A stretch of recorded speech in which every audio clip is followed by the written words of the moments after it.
2006. En las autopistas de Texas, Luisiana e Illinois, miles de conductores estadounidenses llenan sus tanques en estaciones de servicio marcadas con un rombo rojo. Pocos de ellos saben que al pagar su combustible, están financiando indirectamente la revolución bolivariana a miles de kilómetros de distancia. Citgo Petroleum Corporation no es solo una empresa, es el brazo industrial de Venezuela en el corazón del capitalismo.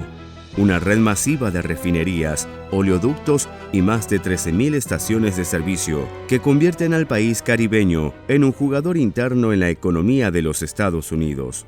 Para los expertos, es una embajada energética. Para el gobierno de Caracas, es un activo estratégico, heredado de la Cuarta República, que hasta ahora está bajo la lupa. Tenemos allá una gran empresa. Para ser coherentes con nuestro discurso, es una empresa que le aporta a Venezuela, no le daba ganancia, porque aquí hace 10 años esa empresa no le daba un centavo de ganancia a Venezuela, todo se quedaba en Estados Unidos. Pero en el Palacio de Miraflores, el ambiente ha cambiado. Hugo Chávez Frías, en la cima de su poder y con el barril de petróleo rompiendo récords históricos, ha tomado una decisión radical. Considera que tener refinerías en suelo norteamericano es un subsidio indirecto al imperio. Citgo es un mal negocio, repite el mandatario ante las cámaras en su programa dominical. La orden es tajante, hay que empezar a desmembrar al gigante. Venezuela ha decidido que ya no necesita procesar su crudo en Houston, si puede venderlo en Pekín. Es el inicio de una maniobra financiera de miles de millones de dólares que promete soberanía absoluta, pero que sin saberlo, está cortando el cordón umbilical que permite a Venezuela colocar su petróleo pesado en el mercado más lucrativo del mundo. Hoy analizamos el día en que las ideologías y entreguismo a intereses cubanos por parte de Chávez decidió vender la infraestructura. ¿Fue una liberación económica necesaria o el primer paso hacia el colapso de la industria petrolera más poderosa del continente? Esta es la historia de cómo la joya de la corona comenzó a ser subastada. Esto es Mil Historias y así comenzamos.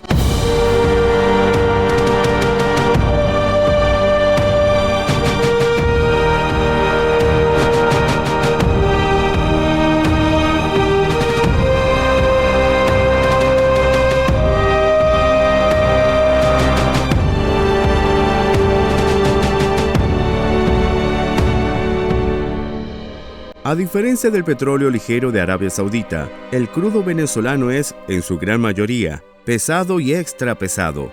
Es un petróleo denso, difícil de extraer y, sobre todo, difícil de procesar. Durante décadas, Venezuela aplicó una estrategia maestra denominada la internacionalización. La idea era simple pero brillante. Si el mundo no tiene refinerías preparadas para nuestro petróleo espeso, nosotros las compraremos. Así fue como PDVSA se hizo con el control total de Citgo. En 2006, Citgo era un complejo industrial de proporciones titánicas. Poseía 3 refinerías principales de alta conversión en Lake Charles, Corpus Christi y Lemont. Estas plantas no eran simples destilerías, eran laboratorios químicos gigantescos capaces de transformar el crudo amargo y denso del cinturón de Orinoco en gasolina de alta calidad para el mercado estadounidense.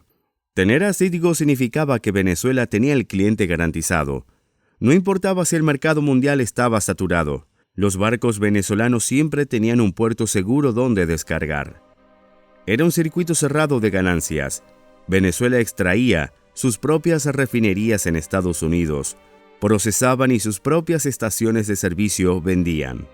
Para los estrategas de la época, Citgo era el seguro de vida de PDVSA. Era el activo que le permitía a Venezuela competir cara a cara con las grandes multinacionales como Exxon o Shell en su propio terreno. Sin embargo, para el nuevo mando político en Caracas, esta integración no era una ventaja, sino una cadena. Chávez veía en Citgo una fuga de capitales. Argumentaba que los beneficios se quedaban en territorio norteamericano a través de impuestos y reinversiones, en lugar de alimentar las misiones sociales en los barrios de Caracas. Para ser coherentes con nuestro discurso, es una empresa que le aporta a Venezuela, no le daba ganancia, porque aquí hace 10 años esa empresa no le daba un centavo de ganancia a Venezuela, todo se quedaba en Estados Unidos. Y ustedes saben a quién le daban. Bueno, en primer lugar, nos estaban robando sin duda. Y segundo, las pocas ganancias que daba se las repartían allá los gerentes, casi todos norteamericanos, bonos para los trabajadores, los alcaldes de distintas ciudades de Estados Unidos recibían su buena parte, gobernadores, campañas presidenciales norteamericanas. Al estar en Estados Unidos, la empresa gozaba de una autonomía que le permitía hacer inversiones mejorando sus plantas. Sus trabajadores poseían muy buenos beneficios. Esto le incomodaba a Chávez, pues no podía tener la caja directamente como en PDVSA.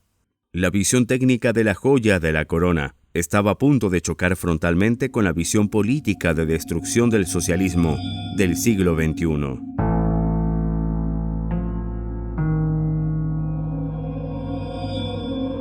El anuncio no llegó a través de un informe financiero o una junta de accionistas, sino a través de los micrófonos de Aló Presidente. Hugo Chávez, con un mapa de América detrás y el fervor de su revolución en auge, lanzó la sentencia. Citgo, tal como se conocía, debía dejar de existir para Venezuela. Petróleos de Venezuela alcanzó un acuerdo para vender su participación del 50% de la refinería de Chalmette, ubicada en Luisiana, Estados Unidos, a la empresa PBF Energy. Jesús Luongo, vicepresidente de Refinación, Comercio y Suministro de PDVSA, informó que PBF Energy comprará el 100% de las acciones de Chalmette Refining, la cual es una empresa en la que PDVSA tiene un 50% de participación, mientras que el otro 50% le pertenecía a ExxonMobil. El acuerdo incluye una refinería cercana a New Orleans, Luisiana, con 1,000 empleados, así como otros activos asociados a la operación de la misma, informó la petrolera estatal. Se conoció que la decisión de venta de Chalmette está en línea con las prioridades de salir de activos no estratégicos y no alineados con las políticas de alianzas comerciales que tanto la empresa como el país tienen. La retórica oficial era clara. Citgo era un enclave imperialista. Según la nueva narrativa gubernamental, Venezuela estaba enviando su petróleo a Estados Unidos para que fuera procesado en refinerías que pagaban impuestos a Washington y generaban empleo en Texas, mientras que en las calles de Caracas se necesitaba dinero fresco para la inversión social inmediata. Estamos subsidiando al imperio, clamaba el mandatario. Bajo esta lógica, la integración vertical de la industria ya no era una fortaleza estratégica, sino una carga ideológica. La orden fue iniciar una venta agresiva de activos para repatriar esos capitales. El primer gran movimiento ocurrió con la refinería Lion del Citgo en Houston, una de las más grandes y tecnológicamente avanzadas del mundo. Venezuela poseía el 41.25% de esta planta, diseñada específicamente para procesar el crudo pesado venezolano. En agosto de 2006 se cerró la venta por más de $1.300 millones. Mientras en las oficinas de Houston se firmaban las ventas de activos estratégicos bajo la premisa de que Citgo no daba dividendos, en Caracas la chequera petrolera se abría con una generosidad sin precedentes. La retórica de Chávez sobre la soberanía financiera tenía una doble cara. Denunciaba que no podía controlar el dinero en los Estados Unidos, pero simultáneamente convertía el crudo venezolano en la moneda de cambio de su expansión política. Nacía la diplomacia del petróleo. A través de mecanismos como Petrocaribe y acuerdos bilaterales con el Cono Sur, Venezuela comenzó a despachar miles de barriles diarios bajo condiciones que desafiaban cualquier lógica comercial. Países del Caribe y Centroamérica recibían crudo con periodos de gracia de hasta 2 años y financiamiento a 25 años con intereses de apenas el 1%. En muchos casos, la factura no se pagaba con dinero, sino con bienes: frijoles, ganado o servicios médicos. El contraste era asombroso. Al mismo tiempo que el gobierno se deshacía de refinerías en Estados Unidos, alegando que era un mal negocio, se comprometía a financiar refinerías y plantas eléctricas en Cuba, Nicaragua y Uruguay, proyectos que requerían miles de millones de dólares en inversión que nunca retornarían a las arcas venezolanas.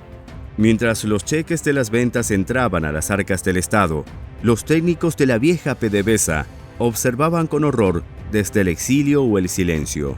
Advertían que vender las refinerías de asfalto y las participaciones en plantas estratégicas era como vender los pulmones de un organismo para comprar alimento para un día.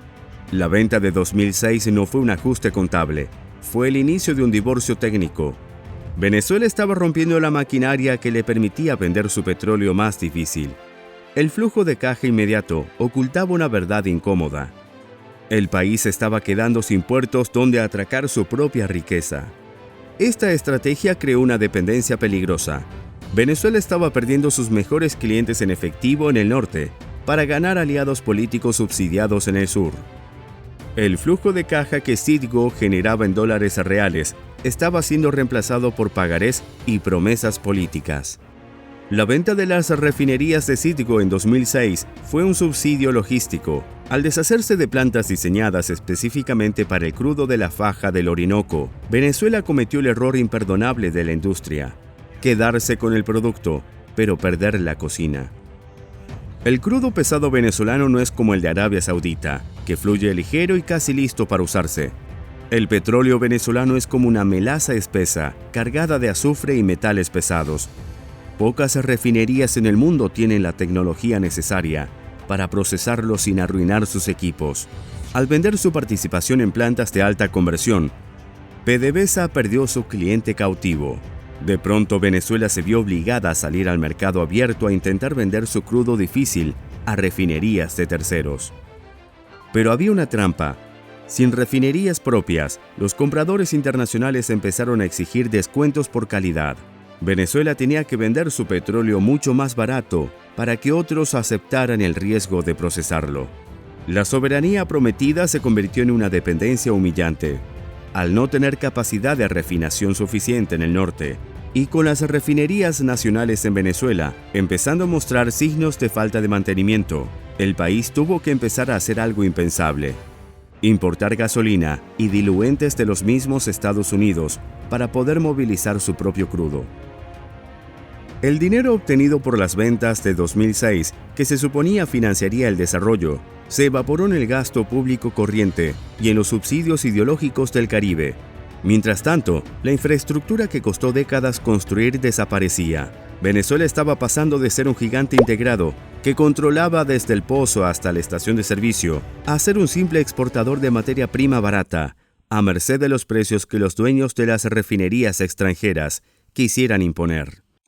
El error táctico fue total. Chávez pensó que el mundo pelearía por el petróleo venezolano, pero olvidó que en el siglo XXI, el poder no lo tiene quien tiene el crudo en el subsuelo, sino quien tiene la tecnología para transformarlo en energía. Hoy, el nombre de Citgo no evoca soberanía ni poderío, sino una batalla legal sin precedentes en las Cortes de Delaware.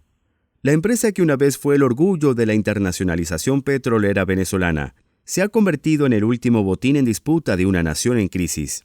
Las consecuencias de aquel giro táctico fueron devastadoras.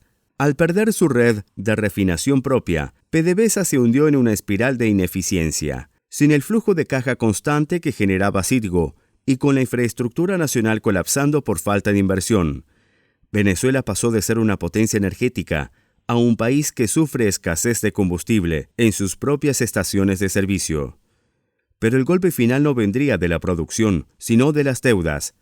Durante años, el gobierno utilizó a Citgo como garantía para préstamos internacionales y como escudo ante expropiaciones fallidas.